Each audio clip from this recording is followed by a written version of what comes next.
Rétro Hebdo. Rétro Hebdo. Rétrospective hebdomadaire de l'actualité sur la radio Indoundi Culture. Ejid Nahayo. Merci d'avoir choisi ce rendez-vous de l'actualité qui a marqué cette semaine. Lancement officiel ce vendredi à Gitega, capitale politique, de la campagne pour les élections des députés et des conseillers communaux par le chef de l'État.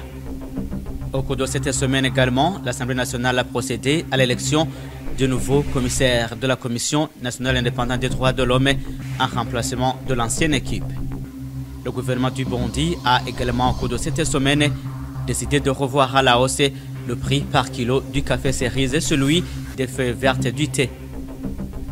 Au cours de cette semaine également, nous vous avons parlé de cette situation de mésentente autour d'un projet de bornage du parc national de la Kibira, secteur Mabayi, en province de Chibitoke. Voilà pour l'essentiel de cette actualité qui a marqué la semaine. Rétro Hebdo.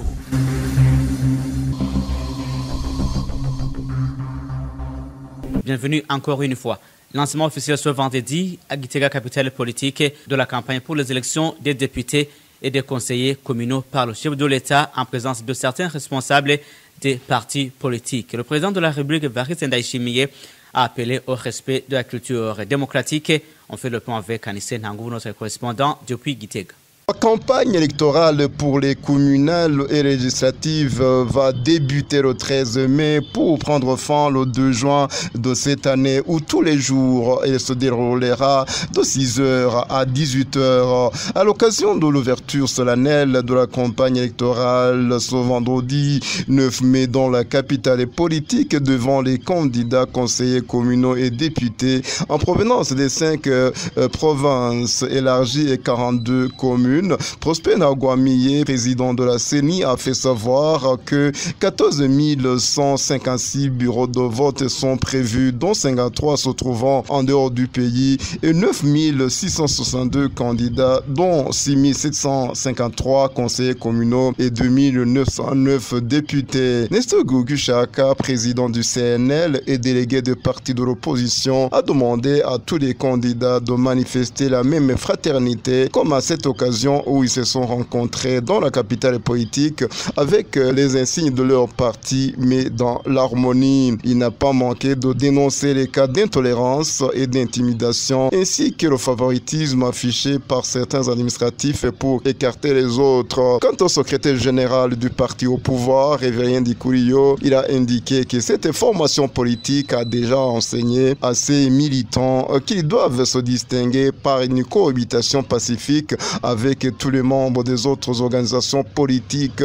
Dans son discours, le président de la République du Burundi, Evariste Ndayishimiye, a souligné que des personnes cherchent à semer le désordre dans leur construction existent et les a mis en garde que les ennemis de la démocratie seront sévèrement punis en appelant les juges à appliquer la loi irrelative. Il a enfin demandé aux candidats des communales et législatives de ne pas mener la campagne sur les lieux de travail pour distraire la population et aux administratifs d'œuvrer dans l'impartialité. Anissé Nangou, Gitega, Radio Indoundi Culture. Merci Anissé Nangou. De son côté, le parti Conseil des Patriotes et le CDP, qui n'a pas participé à ce lancement, a évoqué le manque du carburant.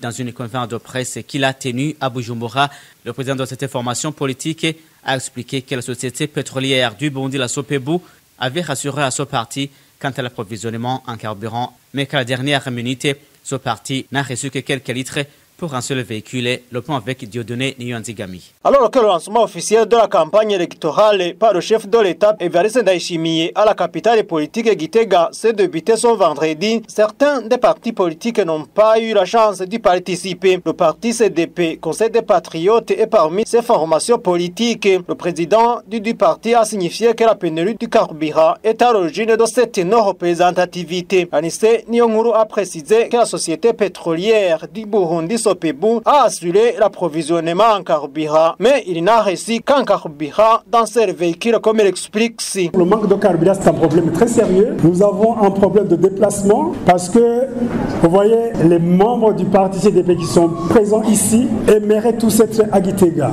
On allait se déplacer comment? La question du carburant qui a été promis aux responsables des partis politiques, j'ai demandé si on peut donner le carburant pour au moins 20 véhicules. Ils ont dit non, c'est pour un seul. Un seul véhicule, ça servit à quoi? Cependant, cet homme politique déplore que certaines autorités s'allongent le droit d'utiliser les produits pétroliers et les véhicules de l'État dans ces genres de festivités. Le parti au pouvoir utilise les moyens de l'État, les véhicules de l'État, le carburant de l'État. Vous allez voir les administrateurs, les responsables administratifs, tout le monde est là, n'est-ce pas? Avec les véhicules de l'État et le carburant de l'État, n'est-ce pas? Et nous, on allait partir avec quoi? Anissé Nyonguru interpelle les autorités concernées de laisser les partis politiques à travailler en toute liberté, alors que la Commission électorale nationale et indépendante CENI avait récemment ajourné la distribution des cartes d'électeurs en date du 12 au 14 mai de cette année en cours, et le lancement de la campagne électorale proprement dite est prévu au 13 mai. Le parti CDP s'inquiète de son chevauchement. Merci Dieudonné, mais pour ce qui est de la problématique de distribution des produits pétroliers, le numéro 1 Bondé a de nouveau donné une orientation ce vendredi dans un discours livré en marge de ce lancement. Évariste Ndayishimiye a annoncé que les camions importants du carburant vont continuer à l'importer afin que toutes les stations soient pleines du carburant. Suivez-le dans la traduction de Jotan Iratuzi. Même aujourd'hui, je sais que Sopebu a appelé les partis politiques à réceptionner leur part du carburant. Je vous dirai que nous continuons à conjuguer tous nos efforts afin que pendant toute cette période de campagne, que personne ne manque de carburant. Nous faisons tout. Vous voyez que des camions citernes sont en train d'amener du carburant. Nous voulons que le problème que nous avons et que nos stocks sont à l'extérieur, ne pensez pas que l'importer est une chose facile. Mais vous remarquerez que des camions incessants importent depuis quelques jours du carburant. Nous voulons que vous entamez les campagnes sans que cela dise qu'ils n'ont pas de carburant, alors que d'autres en ont reçu. Que toutes les stations d'essence soient pleines. C'est ça notre combat, afin que vous n'ayez pas ce genre de problème. Nous nous sommes préparés, soyez tranquilles. Je vois que les préparatifs vont bon train. Le personnel de la Sopebu, même s'il serait parmi les candidats, qu'ils comprennent qu'il a une autre tâche à accomplir, qu'il fasse vite et donne du carburant partout dans les provinces. Et de leur côté, les habitants de la zone Maramvia, commune Mutimuzi de la province de Bujumbura, ayant l'âge de voter, demandent aux futurs élus de trouver solution aux problèmes qui hantent la population, dont la pénurie récurrente du carburant ainsi que le favoritisme selon leur dire. Nous demandons que les produits pétroliers soient disponibles, car avec cette pénurie, nous vivons dans des difficultés. Cela est à l'origine de ces montées des prix sur le marché. Nous comprenons vraiment les commerçants. Ils ont des difficultés pour le transport du moment qu'ils achètent le carburant à un prix exorbitant. Il faut faire le tout possible. Nous sommes dans un pays du lait et du miel, même s'il y a des gens qui ne le voient pas. Nous voulons que les citoyens soient accueillis de la même façon par les autorités. Vous savez qu'il y en a ceux qui ne prennent pas les individus de la même manière. Nous demandons les prochains élus à prendre les citoyens de la même manière. Il faut que les prochains élus servent les citoyens sans exception aucune. Certains ont tendance de trancher injustement. Il y en a même ceux qui penchent sur ceux qui ont des moyens.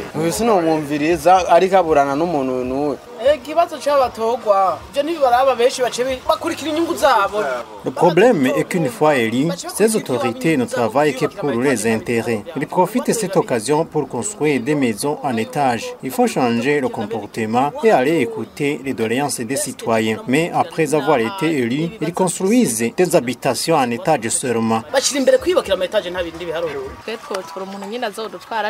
Nous voulons des autorités qui le méritent, qui se sacrifient pour le développement. Vous voyez que nous manquons de structures sanitaires publiques. On doit prendre une moto pour se rendre à Samarilo. Il y a aussi le manque d'écoles publiques. Nous devons parcourir une longue distance pour y arriver. Nous voulons aussi beaucoup de femmes leaders, car elles sont peu nombreuses. Nous voulons qu'il y ait des autorités méritantes. C'est aujourd'hui que la femme apparaît dans des institutions publiques.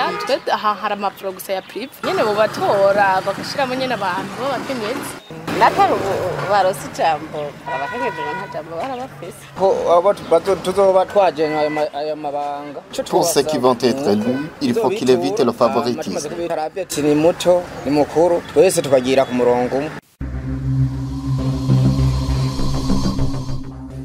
Rétro Hebdo.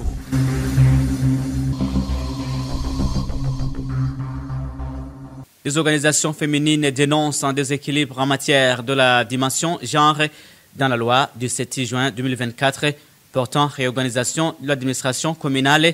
Au cours d'un café de presse tenu mardi de cette semaine par l'association des femmes rapatriées du Bondi à Bujumbura, les intervenants se sont indignés que cette loi ne vient que pour renforcer le clou si la femme était déjà moins représentée dans pas mal de structures administratives. Ces organisations ont demandé qu'au moins l'on puisse tenir compte de ce déséquilibre pour le recrutement des ressources humaines. Les précisions de Noli Sindouiman. Rien n'est rassurant pour ces organisations féminines et a réagi en cette occasion aussi longtemps que la loi en soi intervient dans un contexte légal moins favorable pour ce qui est de la représentativité féminine et plus particulièrement à la base, notamment dans les postes non électifs. Une triste réalité alors, explique ici Pascazi Sinzinghayo, représentante légale de l'association du Chili Hamwe. On a toujours constaté que la place de la femme est restée en arrière. Ces textes sont muets. Celui que nous venons de voir aussi, c'est la même chose. Alors qu'on espérait qu'il y ait un changement à ce niveau-là. Ainsi, estiment ces organisations militant en faveur des droits de la femme et de la prise en compte de la dimension genre en général, la seule chance qui reste pour relever ce défi face à ce texte déjà promulgué ne serait que la sensibilité à ce sujet pour les cadres qui seront nommés dans les nouvelles structures. Clémence Bununagi dirige une organisation dénommée Burundi Leadership Training. Si on pouvait considérer la sous-représentation des femmes et qu'on mette un accent particulier dans l'augmentation justement de cette représentation, ce serait quelque chose qui pourrait changer les choses. Mais on ne peut plus espérer quelque chose au niveau de la loi parce que les lois sont là et sont nouvelles. Donc on ne va pas les changer. Et ce qu'on peut espérer, c'est justement dans les personnes qui vont gérer ces postes-là, leurs opinions, leur attitude par rapport à l'égalité homme-femme. Le ministère de l'Intérieur, dans ses attributions, auteur même du document, suscita une polémique aujourd'hui, n'en trouvenait à moins rien de compliqué. Tout simplement, la directrice générale de la décentralisation à compétence des femmes afin de combler le vide qu'il y a dans les représentativités. La basse chambre du Parlement a procédé au cours de cette semaine à l'élection de nouveaux commissaires de la Commission nationale indépendante des droits de l'homme. En remplacement de l'ancienne équipe de 10 personnes ont été élues. Il s'agit de Monseigneur Martin Blaise Nyaboho de l'église anglicane à la tête de la Commission, Gérard Rugeminwaza, vice-président de la Commission, Dr Jean Bosco Manirambona, Gloriose Nimenya, Béatrice Hunzimana, membre de cette commission, ainsi qu'ambassadeur Issa Nambuka, Dinanda Yumvire et aussi membre de la commission. L'élection s'est tenue à 2 semaines seulement. L'élection s'est tenue à 2 semaines environ que l'ancien président de la commission était introuvable au pays. Dr Sixte Vignini Muraba aurait fui le pays selon des sources concordantes. Lui et son équipe étaient élus en 2019, l'année au cours de laquelle il y avait eu les dernières élections des commissaires. Toujours à l'Assemblée nationale, la loi régissant les sociétés coopératives au Burundi a été révisée et adoptée mardi de cette semaine, 8 ans après promulgation. Le ministre ayant le développement communautaire dans ses attributions a expliqué que cette loi n'était plus à jour. Des députés ont plaidé pour une législation des coopératives afin de leur permettre à contracter des crédits jetant Iratuzi. 2 principales motivations qui ont précipité la révision de la loi de 2017 régissant les sociétés coopératives, selon le ministre Martin Teretse, il y a le développement communautaire dans ses attributions. D'abord, l'Agence nationale de promotion et de régulation des sociétés coopératives n'est plus du ressort de la 2e vice-présidence, un poste supprimé par la Constitution de 2018. Ensuite, comme cette dernière est aujourd'hui gelée à la présidence, ses missions et son organisation seront fixées par un décret. En premier lieu, la Constitution de 2018 ne prévoit pas le poste de 2e vice-présidence, alors que la loi en révision prévoyait que l'ANACOP est sous tutelle de la 2e vice-présidence. Ensuite, dans cette loi, les missions de l'ANACOP sont dans cette loi, alors que ces missions, organisation et fonctionnement doivent être définies par un décret. Quel est le sort des coopératives plus nombreuses dans le pays puisque ce projet de loi sous analyse régira les sociétés coopératives, s'interrogeaient des députés. Nous avons entendu que ce projet de loi régira les sociétés coopératives, mais les coopératives qui sont nombreuses dans le pays seront régies par quelle loi pour question de reconnaissance? Parce que nous avons entendu que parmi les grandes difficultés que font face les coopératives sont entre autres le manque de garantie lors des demandes de crédit. Et c'est normal car elles ne sont pas régies par aucune loi. Elles n'ont même pas de registre. Martin Niteretse répond qu'il faudra plus de séances de sensibilisation à l'endroit des membres des coopératives pour les inciter à chercher la personnalité juridique de leur coopérative afin de bénéficier des avantages des sociétés coopératives. Revenir dans la registration des coopératives, ce sera le retour en arrière. Il faut plutôt sensibiliser les membres des coopératives pour qu'ils quittent le secteur informel vers le secteur formel. Comme ça, ils bénéficieront tous ces avantages. Le projet de loi a été adopté par l'Assemblée nationale après amendement et sera sous analyse au Sénat et suivra le cours normal de procédure de promulgation. Merci Jotan. Des jeunes exerçant le commerce dans la municipalité de Bujumbura demandent que le BBN, le Bureau bondé de normalisation et de contrôle de la qualité, soit dirigé par des personnes qui le méritent. Il s'agit des propos tenus après les discours du chef de l'État lors de la journée internationale des travailleurs le 1er mai 2025 en mairie de Bujumbura. Ces jeunes déplorent que lors de la suspension des certificats de certains produits sur le marché, ils subissent beaucoup de pertes. On fait le point avec Odilon Régiman. Ce sont des jeunes exerçant le commerce dans la municipalité de Bujumbura pour leur autodéveloppement. Cependant, ils disent qu'ils travaillent face à certains défis, notamment les pertes causées par la suspension des certificats de certains produits sur le marché, alors qu'ils sont certifiés auparavant par le Bureau de normalisation et de contrôle de qualité. Lorsqu'on a mis une vignette sur le produit retiré sur le marché, c'est le commerce qui enregistre une perte. Nous prenons des marchandises que nous pensons certifiées et le gouvernement prend automatiquement des mesures de les retirer sur le marché, alors que nous en avons beaucoup dans les stocks. Ce sont toujours les commerçants qui subissent des pertes. Ces jeunes déplorent que cela pourra être une barrière sur la vision du Burundi, pays émergent en 2040 et pays développé en 2060. Nous ne pouvons pas aboutir à la vision du Burundi. Je contracte des crédits pour avoir un capital. Tout à coup, on a décidé de retirer certains produits sur le marché alors que je dois rembourser les dettes contractées. Ces jeunes commerçants demandent que le BBN soit dirigé par des personnes qui le méritent et que les corrompus soient sanctionnés conformément à la loi. Dans ce discours, lors de festivités marquant la Journée internationale du travail le 1er mai 2025 dans la capitale économique Bujumbura, le président Evariste Ndayishimiye a accusé le BBN de la corruption et de l'inertie. Le BBN était présent dans le défilé et paraissait réjoui. Mais ailleurs, d'autres gens pleuraient à cause des désagréments leur causés cette même institution. Imaginez, un jeune entrepreneur a eu une initiative louable. Il a apporté ses produits au BBN pour analyse. On lui a refusé la certification. Mais plus tard, il est allé au Canada et il a obtenu un certificat qui atteste que ces produits sont excellents. Aujourd'hui, le jeune entrepreneur exporte vers le Canada et les États-Unis au moment où BBN continue à bloquer son dossier. Est-ce que BBN a plus d'expertise que les Canadiens? Sans doute à cause de la corruption. C'est honteux. Comment pourrions-nous avancer alors que celui qui doit nous guider ne le veut pas? Je vous le dis, vous portez la médaille de la honte. Au lieu d'accompagner les entrepreneurs, vous les sabotez. Commencez à travailler 16 heures par jour. Et lorsqu'un citoyen vous apporte un produit pour analyse, vous devez lui donner une réponse dans un délai maximum de 3 jours.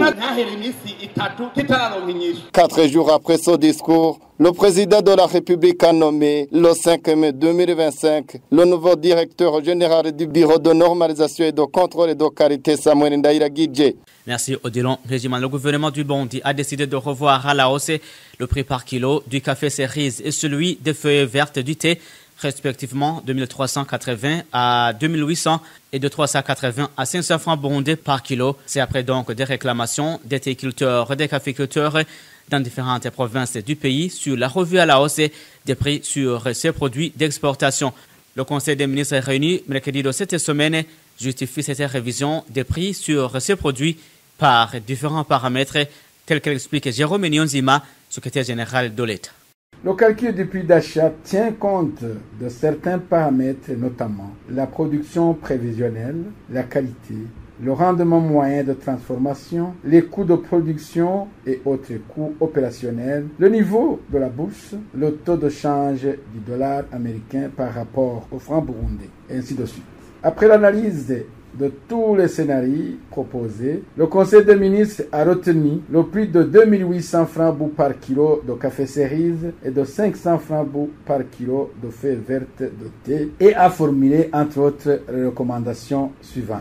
Premièrement, comme les caféiculteurs sont en principe regroupés en coopératives, organiser des réunions de concertation pour qu'au moment de la fixation du prix, tout soit fait dans la transparence. Deuxièmement, pour ce qui est édité, tout faire pour que le coût réel du produit soit connu, ainsi que les frais administratifs, ainsi que le prix au producteur pour qu'il soit fixé dans la transparence, ainsi que les frais administratifs afin que le prix au producteur soit fixé dans la transparence et soit le plus proche possible de la réalité et que l'État y trouve également son compte. Mettre en place une autorité de régulation de tous les produits d'exportation. Jérôme Nyonzima, il est le secrétaire général de l'État. Rétro Hebdo.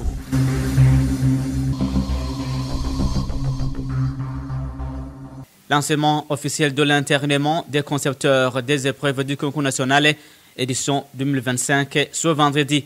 Le secrétaire permanent au sein du ministère ayant éducation dans ses attributions et le manager de Bourikokié a rappelé aux percepteurs des épreuves que c'est un moment de valider les connaissances acquises en classe et non pour faire échouer les élèves. Il a invité ces derniers à s'entraîner en conséquence. Suivez plutôt le manager de Bourikokié.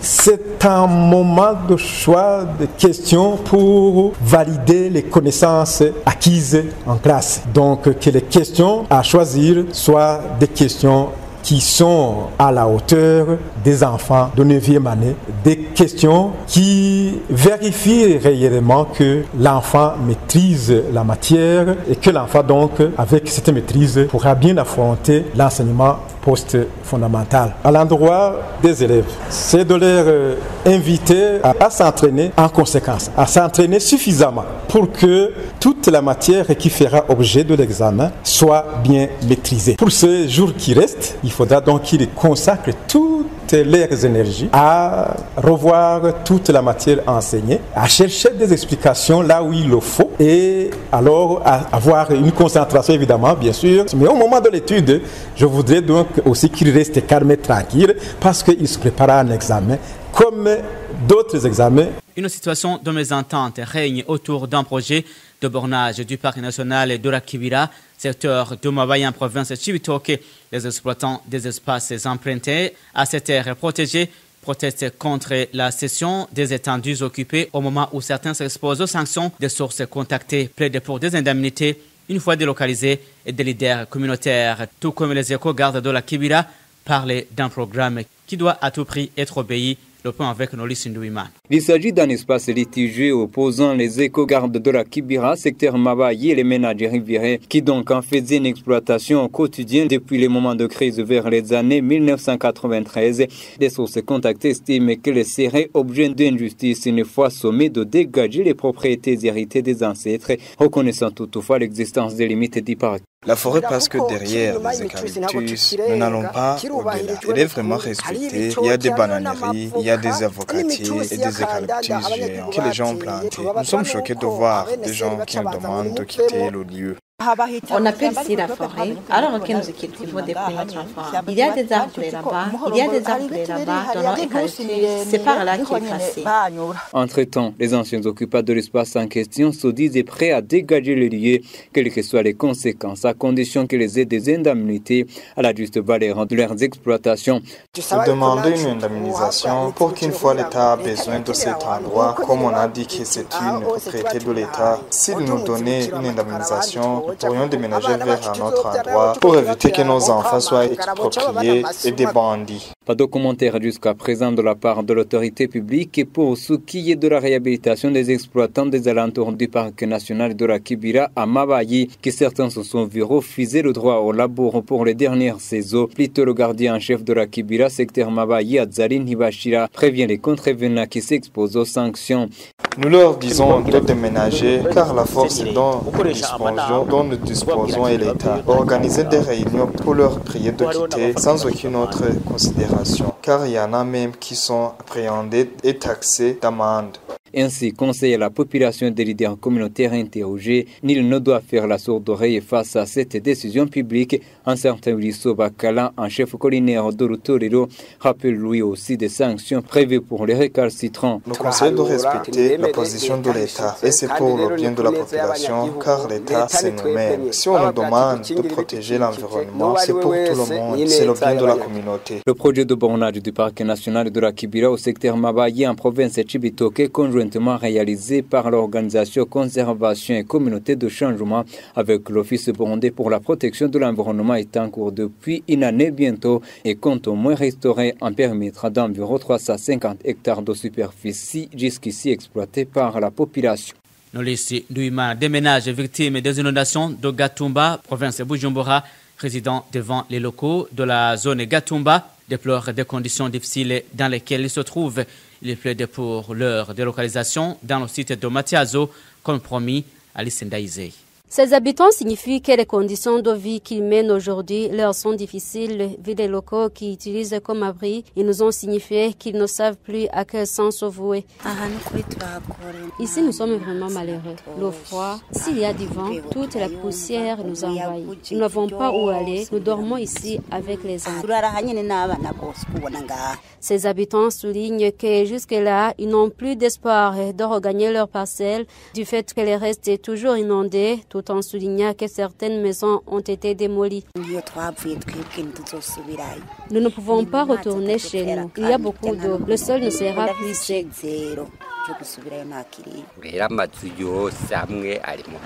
Nos maisons sont inondées. Ceux qui avaient des maisons qui n'étaient pas construites en dur sont démolis. Plus d'espoir de regagner nos parcelles. Ils déplorent qu'ils ne sont pas encore délocalisés comme promis alors qu'ils possèdent déjà des jetons. Ils demandent donc au gouvernement de les délocaliser comme promis.